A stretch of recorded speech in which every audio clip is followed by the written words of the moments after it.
Buenas tardes, jóvenes. Vayan por favor prendiendo sus cámaras. Buenas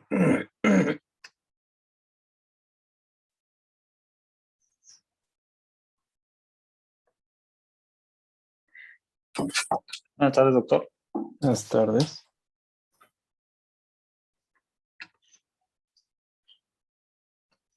Buenas tardes, doctor. Buenas tardes, jóvenes. Buenas tardes, doctor. Buenas tardes.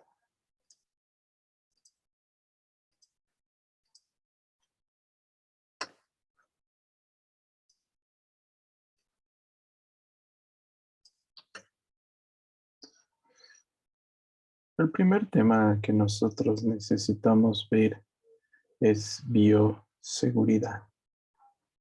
Dentro del tema de bioseguridad, hay algunas cosas que nos interesan aprender.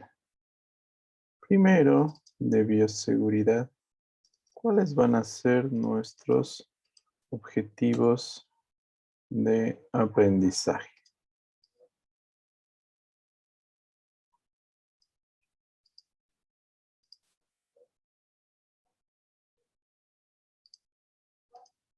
Por favor, léeme los objetivos de aprendizaje, Esther.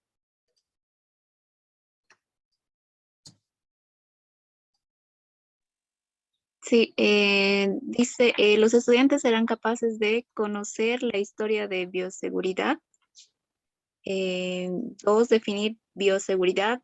3, reconocer la importancia e incorporar las normas de bioseguridad en su práctica profesional. 4, describir las diferentes normas de bioseguridad. 5, aplicar las normas de bioseguridad. 6, señalar la importancia de los pilares de bioseguridad.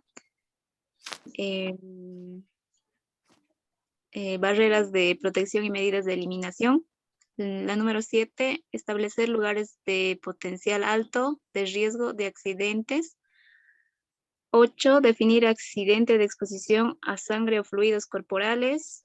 9, acciones frente a un accidente de exposición a sangre o fluidos corporales. 10, conocer medidas preventivas y recomendaciones prácticas vinculadas a la asistencia de pacientes. 11, identificar estrategias alternativas para aplicar los principios de las normas de bioseguridad en su práctica profesional, aún en situaciones de escasez de recursos. 12, incorporar en su conducta estos principios como una forma de contribuir al bienestar de los pacientes, sus colegas, el equipo de salud y su propia familia. 13, familiarizarse con la limpieza y desinfección de materiales y equipo. Y 14, conocer principios de métodos de esterilización y desinfección. Muy bien. La bioseguridad ha tenido un avance muy lento porque había ya grandes médicos que nos hablaron de diferentes características de bioseguridad en la historia, como ser su ruta en el año 800 antes de Cristo. Pero lamentablemente todos esos conocimientos se perdieron porque los imperios conquistaban a otras ciudades y las quemaban. Esa era su posición, todo el conocimiento. Tanto era la diferencia del avance de la India, de Egipto, de Arabia, que si comparamos los instrumentos de medicina de su ruta en el 800 antes de Cristo con instrumentos de la Edad Media, más o menos en el año 1300 en Roma, en estos, vamos a ver que estas son agujas muy parecidas a las que usamos nosotros. Y esto todos son materiales de corte, de amputación, de quemar una herida para hacer hemostasia. Recién, en 1546, Girolamo Fracastoro escribe el primer texto que se llamaba El Contagio. Louis Pasteur teoriza la teoría germinal de las enfermedades infecciosas. Lister, 1865, acuña los términos de asepsia, antisepsia. Para nosotros, bioseguridad recién nace en 1987, en nuestra época actual. ¿Por qué nace en 1987 recién bioseguridad? Si están hablando desde la época de su ruta.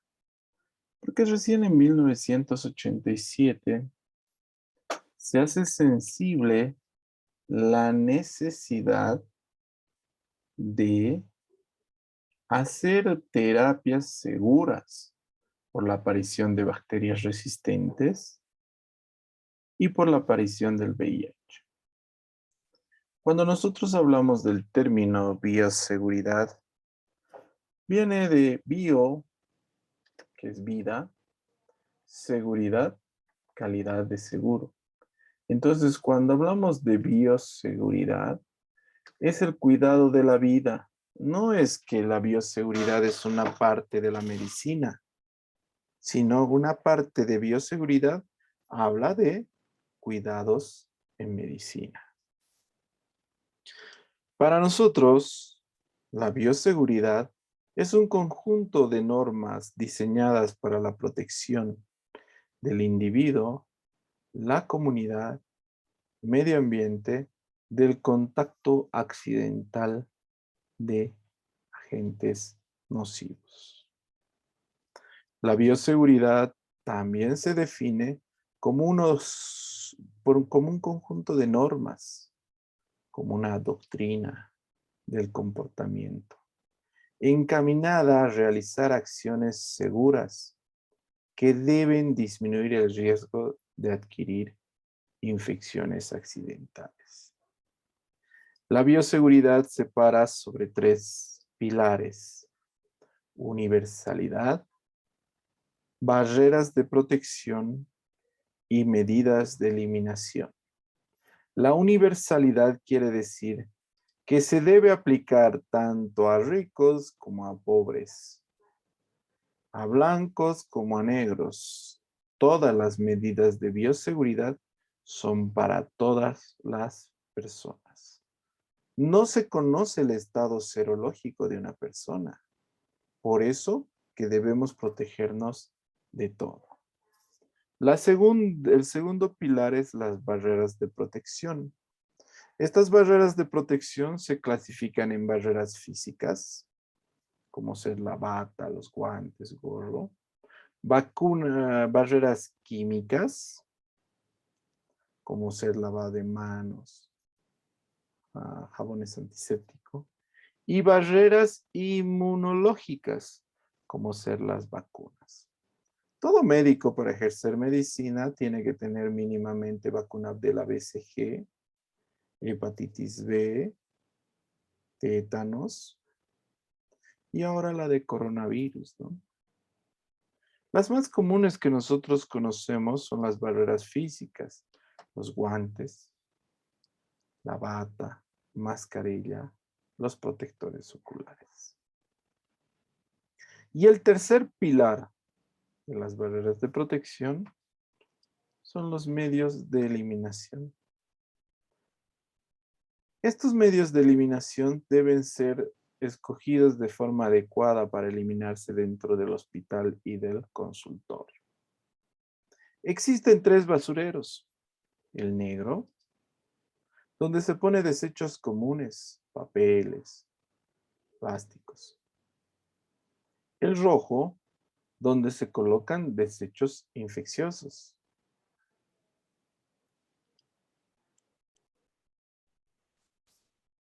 y los frascos de plástico, donde se ponen los objetos punzocortantes.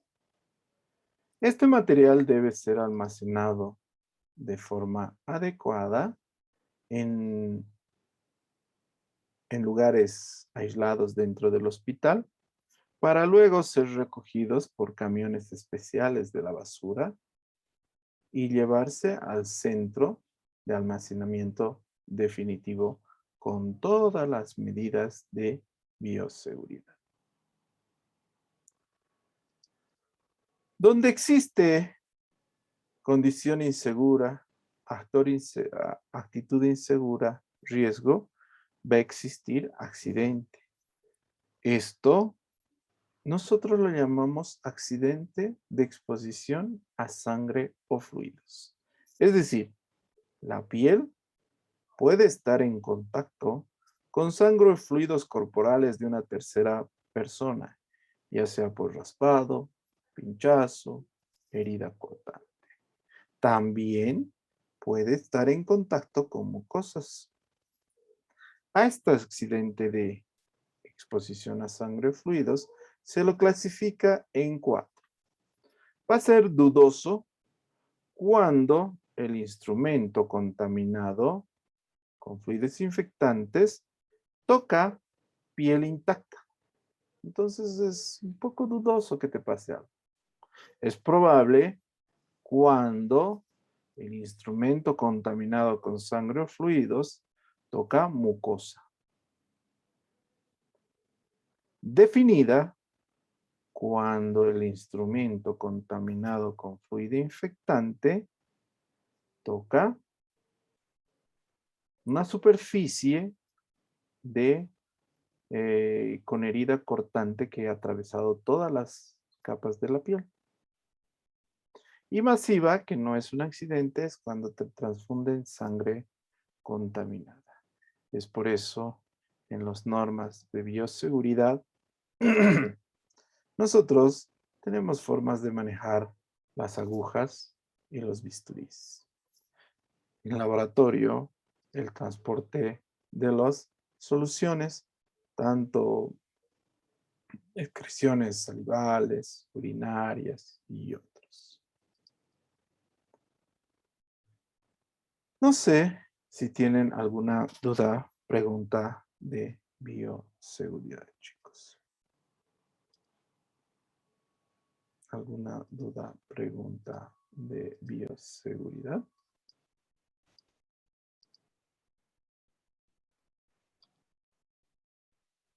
Vamos a ver, dentro del conocimiento necesario, vamos a ver un pequeño video de bioseguridad.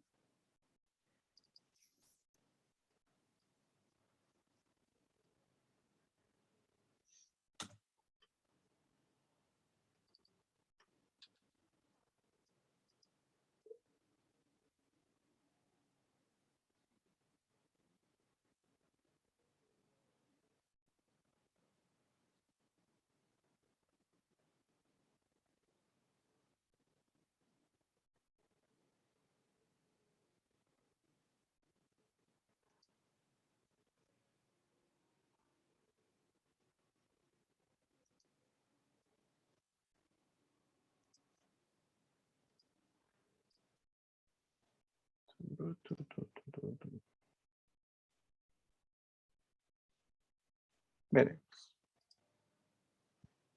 A ver si he puesto bien.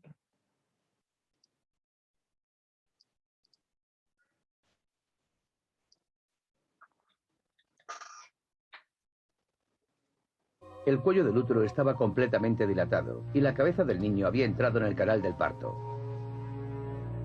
Año tras año, Osiander mantuvo un cuidadoso registro de los progresos de los partos de su clínica, anotando los dolores y describiendo las complicaciones que se presentaban durante el trance. Los procedimientos de la obstetricia ya no se basarían solamente en la experiencia, sino en sólidos conocimientos científicos. En muchos casos, el profesor de obstetricia de Gotinga prescribiría una intervención médica en la que utilizaría instrumentos de reciente creación. Osiander tenía un punto de vista muy específico para la obstetricia y abiertamente reconoció sus convicciones. Opinaba que todos los partos tenían sus riesgos y que quería controlar este proceso impredecible utilizando medios científicos.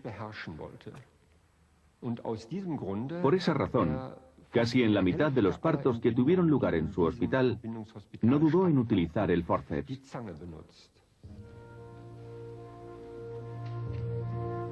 Y en el caso de Johanna Lubón, Osiander decidió que no sería un parto natural. Tenía dolores de parto frecuentes pero incompletos y la cabeza del niño era muy grande. Por lo tanto, me ayudé con el forceps.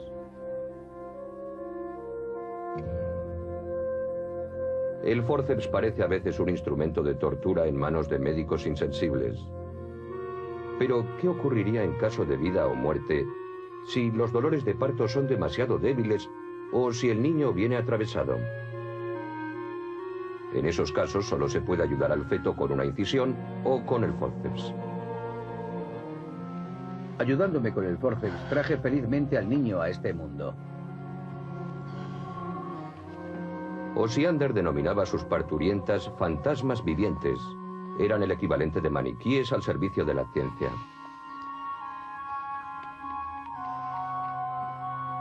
Sería una equivocación creer que esta clínica fue creada para ayudar a solteras embarazadas. Nada de eso. Estas mujeres embarazadas están aquí para ayudar a que el instituto aprenda.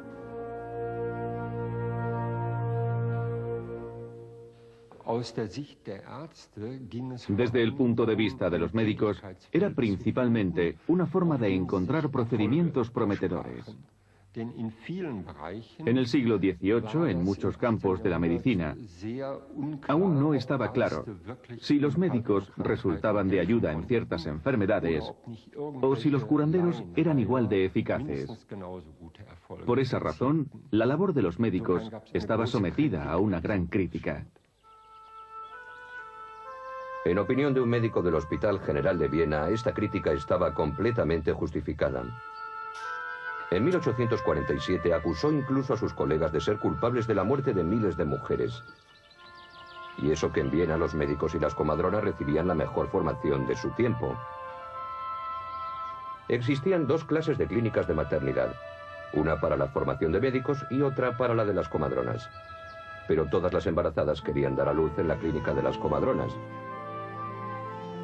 La razón se debía a que la clínica de los médicos tenía muy mala reputación. La gente decía que la muerte la visitaba con demasiada frecuencia. A pesar de que los niños nacían bien, muchas madres morían más tarde debido a unas misteriosas fiebres. Junto con sus colegas, Ignaz Semmelweis veía cómo las mujeres morían indefensas. Pero no se resignó ante el hecho de que tantas perecieran a causa de las extrañas fiebres a los pocos días del parto. Sin embargo, morían una tras otra y los hijos de las madres solteras quedaban huérfanos. ¿Cuál sería la causa de la fatal enfermedad?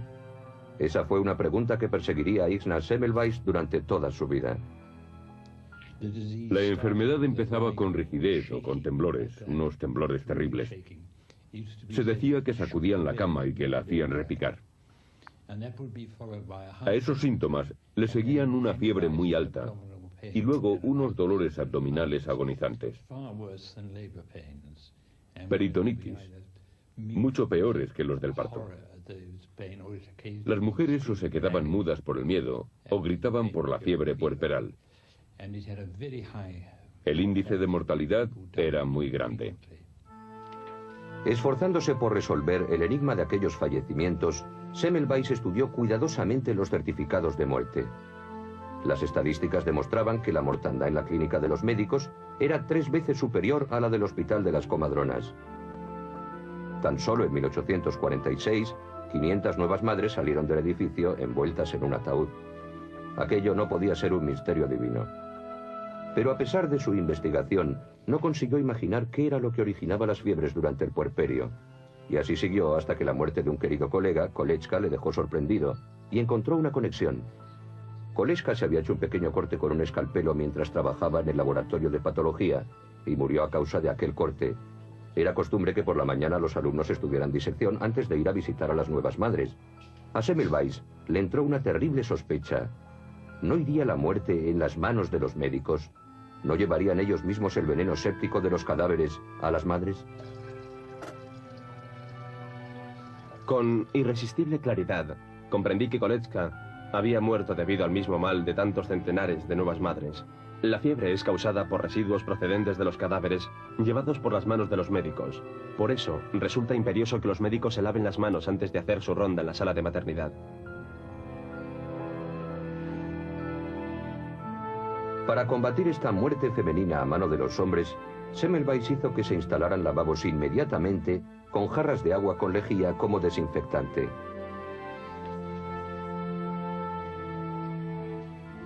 Tan sencilla como resultaba esta directriz, los alumnos de Semmelweis presentaron resistencia. Muy pocos siguieron su ejemplo. Nuestras manos se volverán a ensuciar después de examinar a una paciente. ¿Por qué tendríamos que lavarnos antes? Semmelweis convenció a algunos médicos para que se lavaran las manos. Y en esos casos muchas mujeres no contrajeron la fiebre del puerperio. Por eso le llamaron el salvador de mujeres.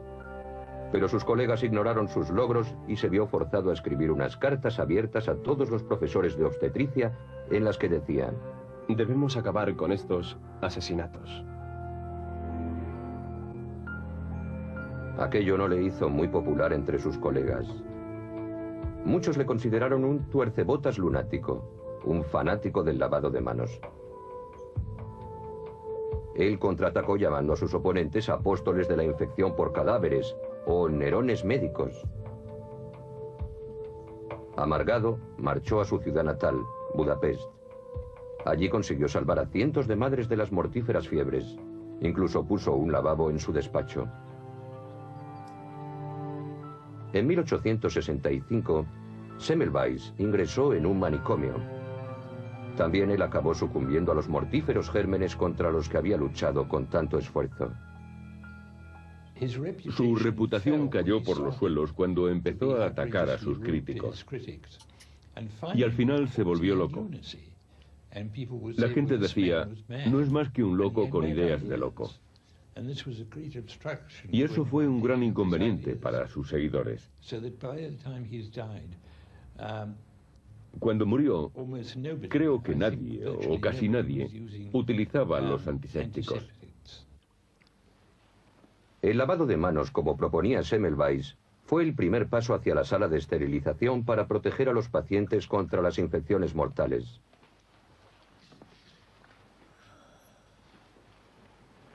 Más adelante hubo un tiempo en el que los partos fueron considerados como enfermedades y los padres no podían pasar a los paritorios. La madre y el hijo están bien.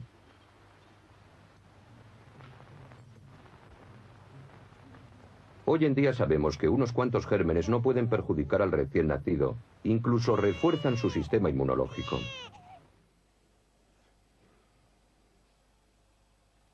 Por fin llegó nuestro Maximilian, con sus 3,5 kilos y sus 52 centímetros. Ahora que somos 3, todo irá bien. Pero, ¿qué ocurre cuando el niño viene demasiado pronto? Se han venido usando incubadoras para partos prematuros desde finales del siglo XIX. Ayudan a sobrevivir a niños que pesan algo más de 1 kilo.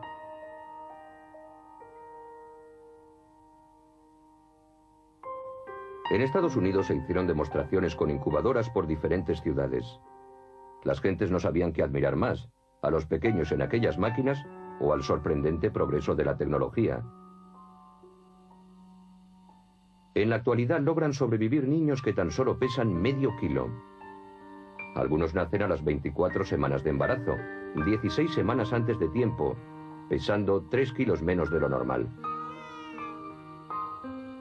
Cuerpos pequeños, frágiles y débiles,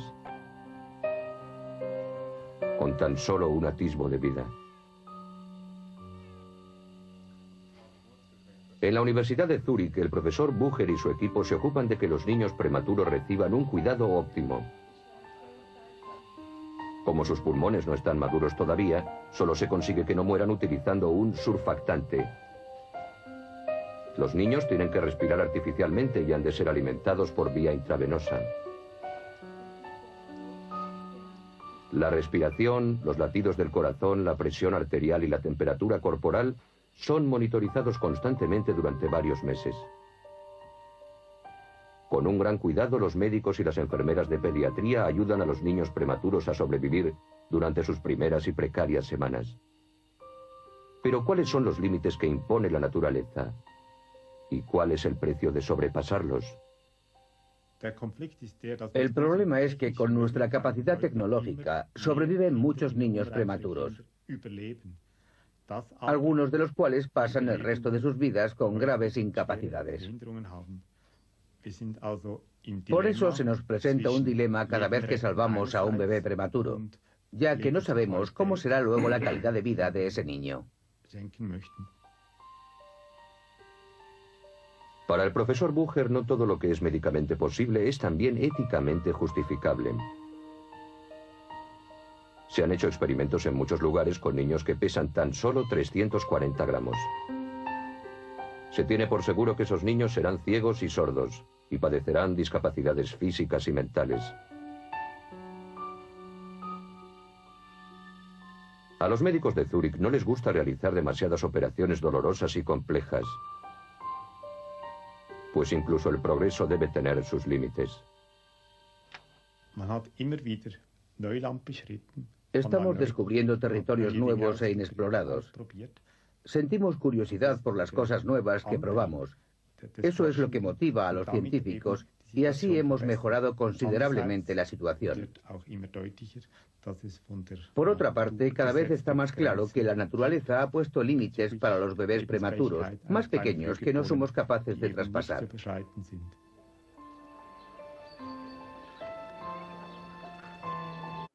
Entonces, como ven, todo es una evolución en relación a la medicina.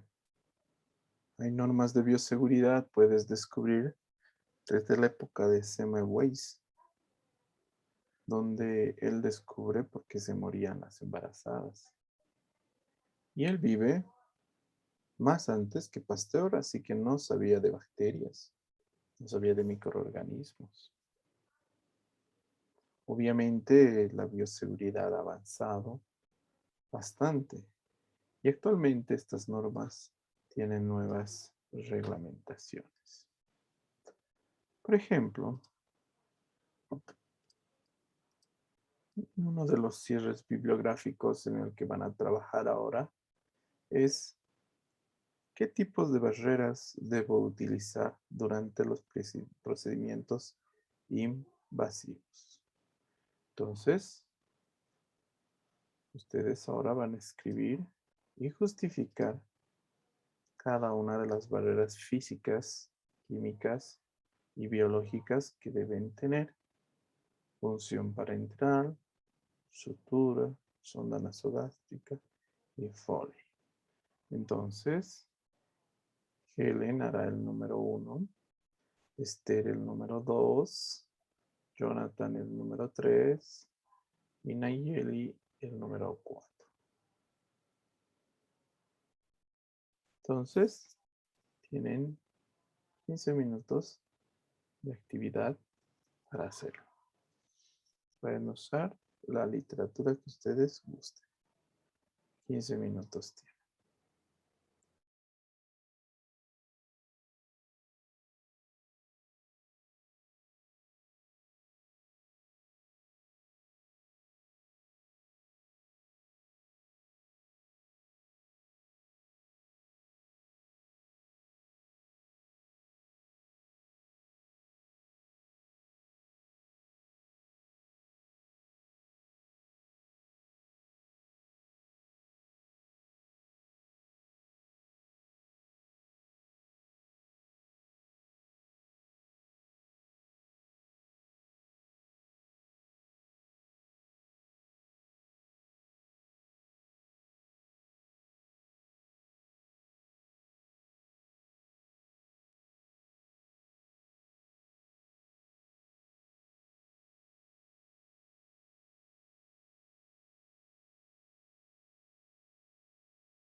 Bueno, vayan prendiendo sus cámaras.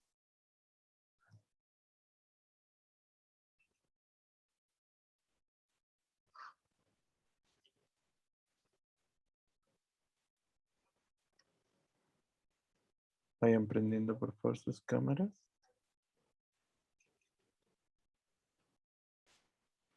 Háblame, Helen, de qué barreras de protección tendríamos que tener en relación a la punción parenteral.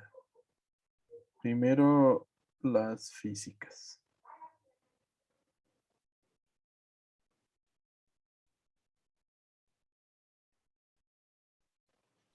Sería, doctor, el No lee uso lo que hace, de... lee lo que has escrito. En la punción parenteral hace referencia a lo que es las diferentes vías, ¿no?, que hay, digamos, para que el médico debe administrar, como la vía intramuscular, vía vía subcutánea intramuscular, vía intravenosa, y la ¿Qué protección deberíamos vías? tener ¿Qué protecciones? como el guante sería, doctor. Ya, guantes, uno. ¿Qué más? Sí. Después sería también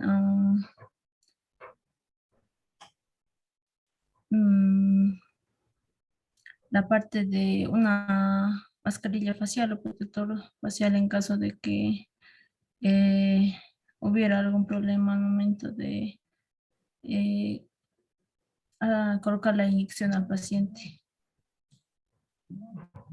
Después sería, sí, como ya está haciendo, los guantes estériles, algodón, gasas. Con sus barreras físicas, el algodón. No. A ver, sutura, Esther. Doctor, para una sutura, lo que he escrito para barreras físicas serían los guantes estériles. Ay, perdón. Los guantes estériles, barbijo. También sería un paño fenestrado estéril. Y como barreras químicas sería la povidona y el suero fisiológico. Sonda nasogástrica. Jonathan. Doctor, lo que yo escribí para barreras físicas sería el material que todo médico necesita, sería el guante, sería el respectivo barbijo. No sé si el lavado de manos también entraría en barrera física. Y el verificar también el estado de la sonda que vamos a introducir en el paciente. Y lo que viene a ser barreras químicas, según he leído, en la sonda habría que rociarle lubricante, también un anestésico en aerosol por la parte posterior de la garganta. Eso sería, doctor. Nayeli, sonda Foley. Doctor, como barrera física podemos encontrar a los guantes, barbijo. También hay estos paños fenestrados o paños clínicos. Una bandeja de riñón también para colocar, guantes estériles, ya lo dijimos. La sonda Foley debe estar desinfectada. Y también he encontrado agua en químicas, agua didestilada estéril en ampollas de 10 ml. También había lubricantes hidrosolubles estériles y eso. No hablamos de barreras físicas, chicos. Hablamos todo lo que nos aísla de las bacterias, de los microorganismos. La primera que nosotros utilizamos es una bata, ¿verdad? Una bata. Segundo, ¿qué usamos? Protector facial con barbijo. ¿Por qué? Por el COVID. en este momento. Antes no utilizábamos. Entonces, bata. Tercero, utilizamos guantes. Pueden ser estériles o no estériles. Entonces, necesitamos eso. Bata, protección facial, barbijos, guantes estériles o no estériles. En algunos procedimientos utilizamos campos de aislante que son estériles. Entonces, esas son las barreras físicas. En las barreras químicas tenemos primero el lavado de manos, que ya vamos a ver que es quirúrgico y clínico. Después tenemos los antisépticos, como barreras químicas. Dentro de lo biológico ya hemos quedado que los pacientes van a necesitar vacuna de BCG, van a necesitar vacuna de tétanos, antitetánica, van a necesitar vacuna de la hepatitis y van a necesitar la vacuna del coronavirus. Actualmente. Entonces, cuando hablamos de barreras físicas, químicas y biológicas, nos referimos a esto. ¿Ya? Obviamente podemos hacer hincapié en los diferentes procedimientos que vemos ahí, describiendo sus características particulares de cada uno. Algunos necesitarán guantes estériles, otros no necesitarán guantes estériles.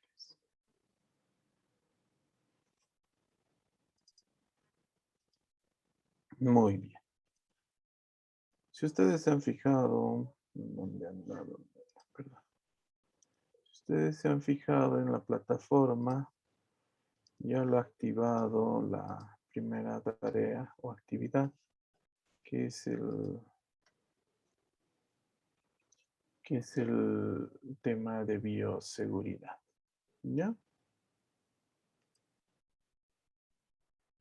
Entonces, el tema de bioseguridad hasta el 13 es hasta el 13 de agosto, hasta este fin de semana. En relación a los folders académicos, me dijeron que recién van a estar disponibles a partir del lunes o martes de la próxima semana, entonces les voy a mandar yo, si les interesa, les voy a mandar la ubicación para que puedan ir a comprar la próxima semana, lunes o martes. ¿Listo? El próximo tema que nos toca es bloque quirúrgico. Así que den una revisada y una repasada al bloque quirúrgico. No sé todavía cómo serán las actividades, todo indica semipresencialidad. Ya veremos cómo se desarrolla la próxima semana y cómo nos organizamos. ¿Listo? Un segundo, atiéndanme a la lista y eso sería todo por el día de hoy. Día 6. Marcos. Jesús. Presente, doctor. Presente. Nayeli. Presente, doctor. Helen. Presente, doctor. Isabel. Isabela. Fernanda. Esther. Presente, doctor.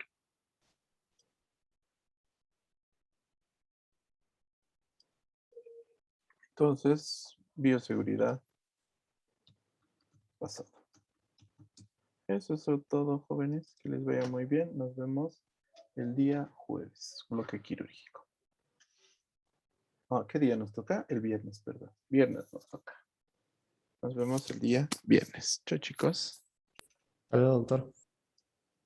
Hasta luego. Hasta luego.